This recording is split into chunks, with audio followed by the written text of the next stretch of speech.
Let's go build some things.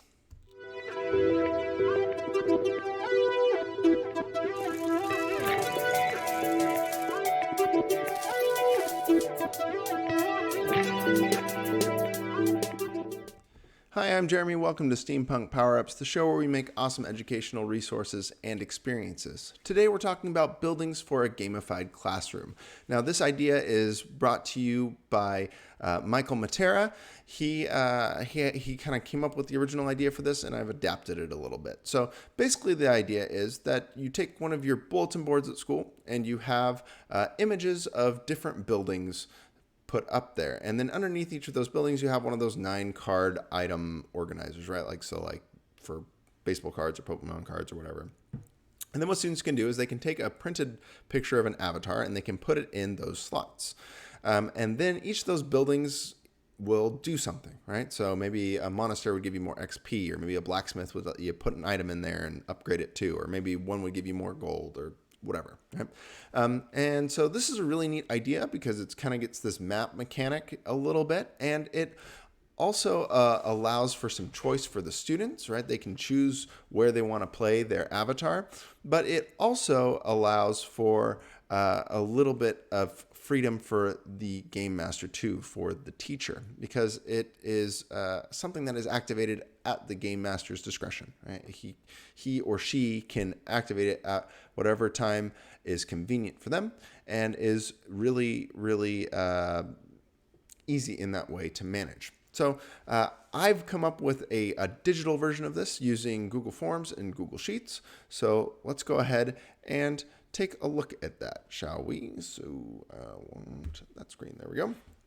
Okay, so this initial page here kind of looks like a map, but really this is just a Google Sheet, and I've hidden the grid lines. And you can see I've got 3 buildings here to start with, but you can add buildings as the year goes on, and I'll show you how to do that in a couple minutes. So let's pretend that we are the student here, and I want to enter one of these buildings. So I could navigate to those buildings by using these links or by navigating along the bottom here. So I'll go ahead and just use the link because it's there.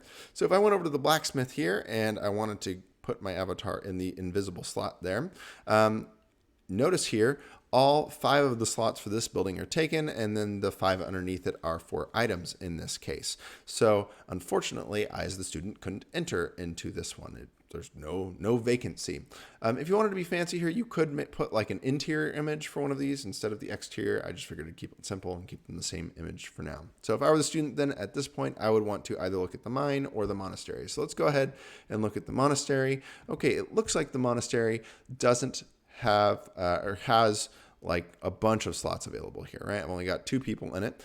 And maybe you could put like a description over on the side here of what these do. That's kind of, that maybe be a good place for it. So let's go ahead then and enter one of the buildings. So what I've done is set up a Google form to allow students to play their avatar into these buildings. So in this case, I've linked my Google form here. I'm not going to be able to give you that link, unfortunately, because it's not going to be the same link, but you can link it yourself too. It's pretty easy to do. So I'll go ahead and click that, and I'll fill out the form. So let's do that here. And I'll just fill it out like I'm the student here. And let's see, let's choose player number here. And now for me, I assign player numbers at the beginning of the year. Player numbers are a kind of a helpful mechanic for me because then I can set up all of these different forms and stuff ahead of time, and I don't have to go through and change and add gamer tags instead. And let's see, I said I wanted to go to the monastery. So I'll hit next, and we'll hit submit. So there we go. And there we go. Now, something to think about here as the teacher, as the author of the Google form, and I'll show you this later, you have the option to limit the students to only one response, which would be really, really helpful because then it's just like they have one avatar to play. For me, I haven't initiated that option on this Google form because I'm the only one filling it out, so I want to be able to fill it out multiple times. So if I go to the monastery page here now, there we go, Batman Player 10 shows up right there. Okay, and then if you want to go and clear this later, I'll show you how to do that too. So that's kind of the idea of how it works from the student perspective. Let me show you what the setup and some of the mechanics are from the teacher perspective. So let's just go ahead and close these ones out here, and we'll go ahead and open this my character sheet. We'll get back to that in just a second, and we'll look at it from the teacher perspective here. So before I get into too many of the link things, let's just get this set up. So when you start it, it'll look something like this. You'll have a copy here, and all of these tabs will be open. Now, some of these are these background tabs that you didn't see on the last page. So on the last one, it just said monastery and blacksmith and mine, and all these other ones were hidden. All right, and that's because I just want it to look nice and clean. Don't necessarily want those to display for students. But, so all of the responses from your form will eventually populate here once I show you how to set that up in a second. All the ones for the monastery here will go and all that, and so on and so forth. So let me show you how to set this up. So if you've got your copy of your Google form here, and you want to connect it to this map setup that I've done, what you're going to want to do is to generate a sheet that all of these responses go to. So I'll go ahead and create that sheet there. Okay, and you can see I've filled out one response on there just to make sure everything was working. Technically, you could connect it right to this page by selecting another option. That would work too. Or if you want to do it this way, you can import the range by doing what I'm showing you right now. So there's kind of some choices there for you. So then what I'll do is I'll copy this link there, and I'll insert that link here. Now, if you'll notice here, this is using an import range function. And what that's going to do is it's going to look at this page name, and then it's going to do from this cell to this cell. So notice here, I've already changed this to say responses, but it will generate whatever it wants to generate for that name. Like it might say responses 1 or whatever, right? So just make sure it says the same thing as this. You can either change that, or you can change the name by just clicking here and rename. Right? Either way works. So I'm going to go ahead and paste that link in here, and I've done this once already, so it won't ask for access, but normally what it will do is it'll say allow access. You'll just click that, and it'll let you allow the access here. Now, for this one response that I filled in, this kind of helps me see if this is working okay. If I go to the blacksmith page, or blacksmith responses, I see that it's pulling that data over just fine. And the way that it's doing that is with this little query. So what the query does a lot of different things. One of the things it does is it copies over all of the columns that you would like. So if there's any of these you don't want, you can just delete those and they won't show up. And then if you select a keyword, in this case blacksmith, on column G, that's the only responses that it will pull in. So we'll do another one in a minute, and I'll show you that it works on different ones. And so then after I did that, I just used this page. I just went through and said, okay, I want this to equal to E2, this to F2, this to E3, this to F3, and so on and so forth on the blacksmith responses. Now notice here I don't have any images yet, and that's because I've got this images page that's going to be pulling from my character sheet. Now I've got a whole series of videos on how I'm using my character sheets this year. So if you want to use it too, you can. So there's my character sheet. I'm just going to go ahead and copy that link, and I'm going to paste it in here just like I did with the other link. And then that's going to, again, it will ask for access, and then that will pull all of the images in there. And then what you should have is then all of those images, and it might take a minute, right? It might take a minute for all of those to load. And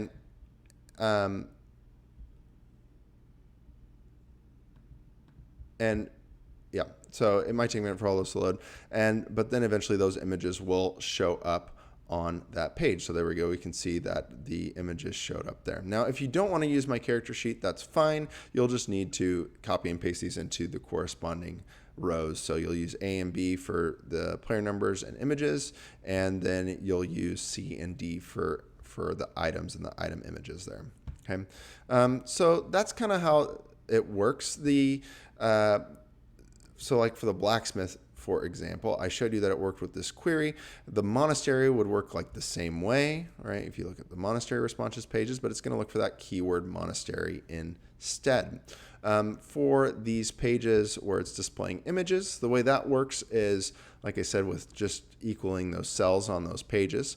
But this part here is a Vlookup. What a Vlookup does is it looks at a value and then looks for a value from that chart. So in this case, we've got player number 7. And so if I went down to player number 7 here, right, we could see that it would pick 7, and then the Vlookup asks you to like read a certain number over, right? So in this case, it's saying for the chart A3 to B199, we're going to be looking for this value here where it says E3. We're going to be looking at E3 as our reference, and then we're going to the second value in that chart, right? So here's that chart, right? So we're going to go down until we find that reference. So in this case, 7, and then we'll go to the second value over, and that's how it gets that picture there. Okay, so there's kind of some of the nitty-gritty of that.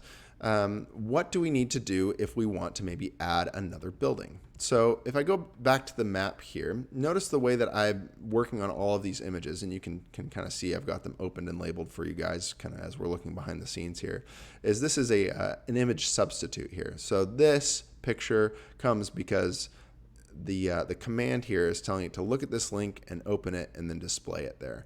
And that's how it is for all of these images, right? For the monastery here, right, it's looking at that link and it's got that same substitute command looking at A1 there.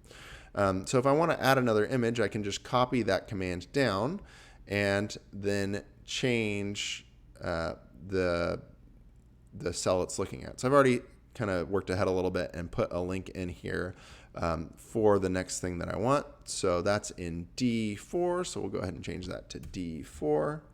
Oops, that's an S, not a D. D4. There we go. And then that shows up in there. And I was thinking that it would be nice to have a market. And I was thinking that maybe with a market, it could be another opportunity for students to upgrade items.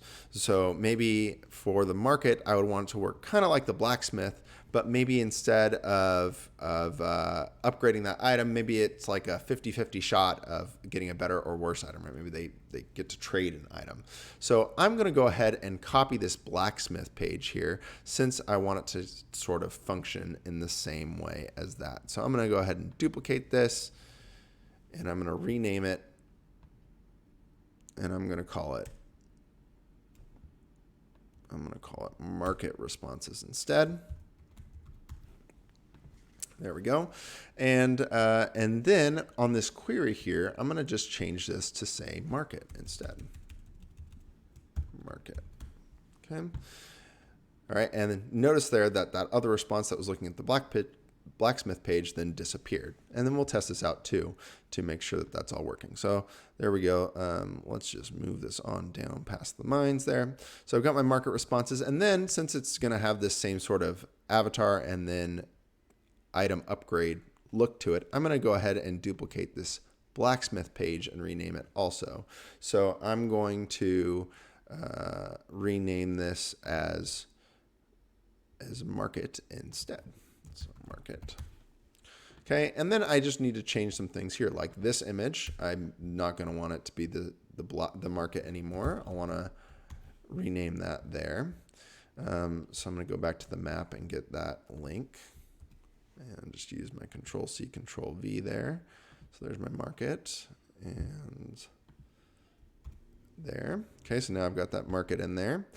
And then I'm not going to want, I'm going to need to change this here because I'm not going to want to look at blacksmith responses here. I'm going to look at market responses here. So let's go ahead and change that to market.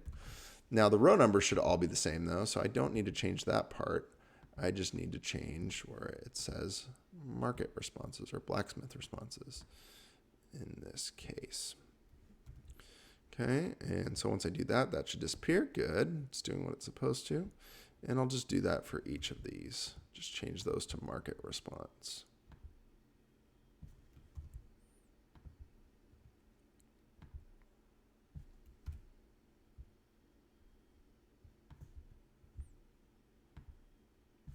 Okay. And then after I've done all of this, all I will need to do is go back into that Google form there and add one more thing, and then I'll have another building that's ready to go. The way that I am probably going to run this is kind of all this background stuff that I've opened up for you to show you some of the inner workings here. I probably won't have that displayed for students, but some of these pages are really helpful as the teacher in terms of issuing resources to students. So, for example, I've got this page up here with all of their gamer tags, with all of their player numbers, but that's not really very helpful if I'm looking at a spreadsheet of their actual names to upgrade those items. And so if I want to, instead of looking at this public page that students have, I can look at the responses page, right, where it's got their last name and it's got all of that information, and then it's all listed here, and then it's just these cells that are highlighted that will actually populate over into this page. So I think this is ready to go now. So now that I've kind of built it with you watching here, let's go ahead and give it a try. No pressure. Oh, actually, one more thing I'm going to need to do is to add a market option. You can't go to the market if there is not an option to go to the market. So I'm going to put market in there. And then notice here that I've got this option here of continue to next section or submit form or those different options. And I actually want to go to section 2 just like the blacksmith did, because I want to have the option for them to play their item, because the market's going to be like this 50-50 shot of getting this better item. I don't know if I mentioned these drop downs with all of these like numbers in here typed out. Like, don't go through and type those if you need to, or don't go through and type the gamer tags. If you do a drop down, you can select the whole cell in a sheet and copy and paste, and it like is awesome, works great. Okay, so now that I've got that market set up there, let's go ahead and fill out another response here and see if our market worked this time. So let's go ahead and do that. Okay, and let's see, player number, let's do 13. And which building we want to go to? There's market. Hey, that worked at least. Okay, now it's going to let me pick an item. Cool, so let's pick an item. Let's do a sword. All right, maybe I'll get something better than a sword. Actually, I wouldn't trade a sword away. Why would I do that? So maybe I'll do the pip spell. I'll trade that away. And then submit. And now what should happen is it should, fingers crossed,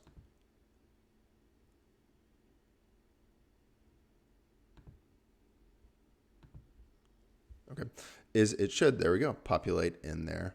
There we go. So that's a market response. And in terms of images, there it is. There's Flash 13 and those images there. And back here on the map page, I've got my market there too.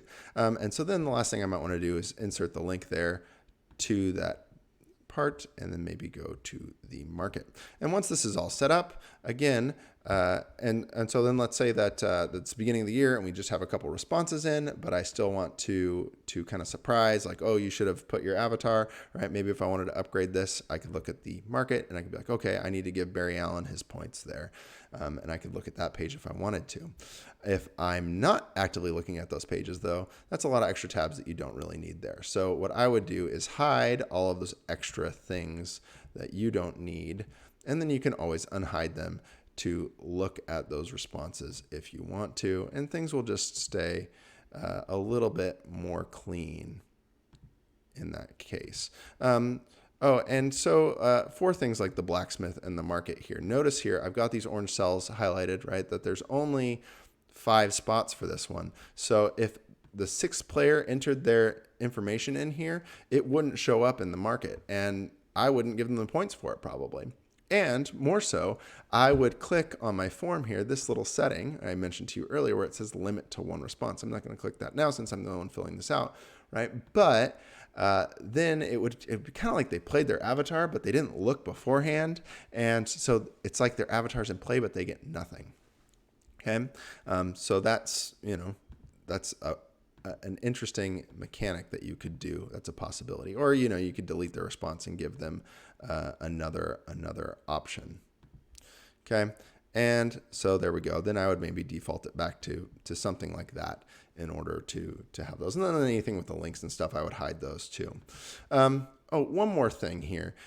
If you want to be done, like you've finished your round, you've given the kids the points, and you're ready to evict them out of the buildings. A good way to do that would be to, let me open up, I just hit it, the responses here. A good way to do that would be just to delete the responses out of here and delete the responses out of the Google form. So I'm going to go ahead and do that now. I'll show you what happens. So we'll delete all these responses. Boom. And then I will delete them from here, from the form there. Okay, so actually I didn't need to open it on that one, but that's okay. And then they'll go away. And then they'll go away on all of these pages too. Okay, so actually I didn't need to open that one now that I think of it. It's like I intentionally designed it that way or something. Okay, and so now you're reset and you're ready to play another round, and students can go ahead and reset. And this kind of works well in your distance learning environment too. Maybe you want to like tally up the points for the buildings at like midnight one night, and then you could go ahead and delete all the responses and then send out an email to all your students or post something in Google Classroom saying, hey, the market is open yet again, or the monastery is open, or all of the buildings are open. Go ahead and place your avatars, and then whoever gets there first is the ones who gets there first. And there you go. So that is my buildings mechanic. I think I covered everything that I wanted to. And you'd like to check out any of my other videos, I'll be putting a playlist up here for my character sheet videos. That's where all of those images populated from. Why retype everything and redo everything if you can have it just populate from another place once? That's, by doing a link, that's better. And if you would please be so kind as to like, comment, and subscribe on this video. It would really help the channel, help it grow, and I'd really appreciate it. So that is it for this video. Until next time, go out and make something awesome.